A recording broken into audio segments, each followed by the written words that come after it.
किया जा सकता है कि पिछले 1 वर्ष में हमने प्रतिदिन 8 उद्योगों के लिए भूमि आवंटित की है। 8 उद्योगों के लिए भूमि आवंटित की है तथा औद्योगिक आधारभूत सुविधा के उन्नयन एवं विकास के लिए गत 50 वर्षों में सर्वाधिक राशि व्यय की है।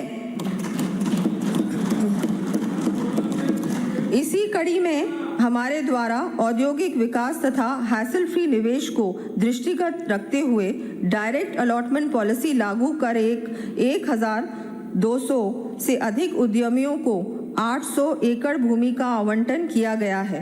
इस नीति के सुखद परिणामों तथा निवेशकों की सुविधा को ध्यान में रखते हुए इसे दिसंबर 2026 तक जारी रखा जाना प्रस्तावित है।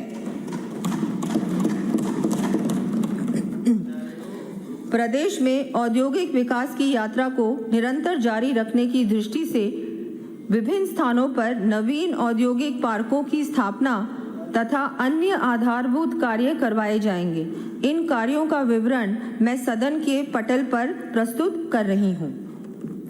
औद्योगिक क्षेत्र एवं आधारभूत संरचनाओं के विकास के लिए लैंड एग्रीगेशन के विकल्प का उपयोग किए जाने हेतु आवश्यक विधिक प्रावधान किए जाने प्रस्तावित हैं।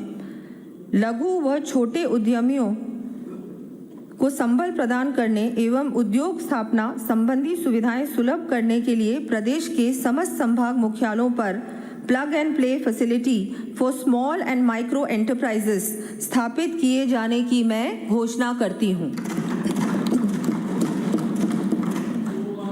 आगामी वर्ष 350 करोड़ रुपए की राशि से ये कार्य हाथ में लिए जाएंगे। दिल्ली मुंबई इंडस्ट्रियल कॉरिडोर परियोजना के तहत जोधपुर पाली मारवाड़ औद्योगिक क्षेत्र के लिए लगभग 3600 हेक्टेयर भूमि चरणबद्ध रूप से विकसित की जाएगी। प्रथम चरण में सड़क, बिजली, पानी आदि आधारभूत संरचना के कार्यों पर आगामी 2 वर्षों में लगभग 600 करोड़ रुपए का व्यय किया जाना प्रस्तावित है। प्रदेश में लॉजिस्टिक इकोसिस्टम को विकसित करने के लिए सहारनपुर एवं डिडवाना कुचामन के पर्वतसर में भूमि आवंटित की गई है। राज्य में और नए लॉजिस्टिक हब्स विकसित किए जाने हेतु निजी क्षेत्र के सहयोग से inline container depot, multi modal logistic hub आदि की स्थापना की जाएगी। देश विदेश के प्रवासी राजस्थानियों से सतत संवाद एवं जुड़ाव के लिए हमारे द्वारा domestic and overseas Rajasthani affairs विभाग का गठन किया गया है। वर्तमान में राजस्थान फाउंडेशन के 26 चैप्टर्स कार्यशील हैं। आगामी वर्ष दक्षिण अफ्रीका, न्यूजीलैंड, कनाडा आदि को सम्मिलित करते हुए 14 नए चैप्टर्स शुरू किए जाएंगे। माटी कला से जुड़े कलाकारों के उत्थान के लिए आगामी वर्ष 5000 इलेक्ट्रिक व्हील्स व मिट्टी गूंथने की मशीनें उपलब्ध करवाई जाएंगी। इस हेतु 15 करोड़ रुपए का व्यय किया जाएगा। राजस्थान ओडीओपी पॉलिसी 2024 के अंतर्गत इकाइयों की स्थापना के साथ साथ विस्तार हेतु ऋण लेने वाली सूक्ष्म एवं लघु इकाइयों को मार्जिन मनी उपलब्ध करवाए जाने के लिए 15 करोड़ रुपए का प्रावधान किया जाना प्रस्तावित है।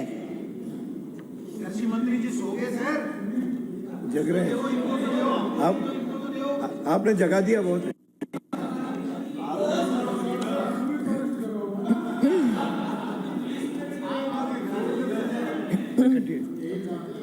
चौथा स्तंभ मानव संसाधन का सशक्तिकरण, युवा विकास एवं कल्याण।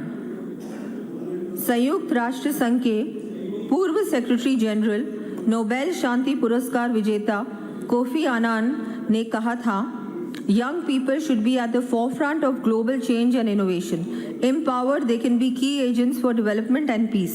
अर्थात युवाओं को वैश्विक परिवर्तन एवं नवाचार के लिए अग्रणी होना चाहिए। सशक्त युवा विकास और शांति के प्रमुख कारक सिद्ध हो सकते हैं। विकसित राजस्थान की संकल्पना को साकार करने में युवा शक्ति की महत्वपूर्ण भूमिका एवं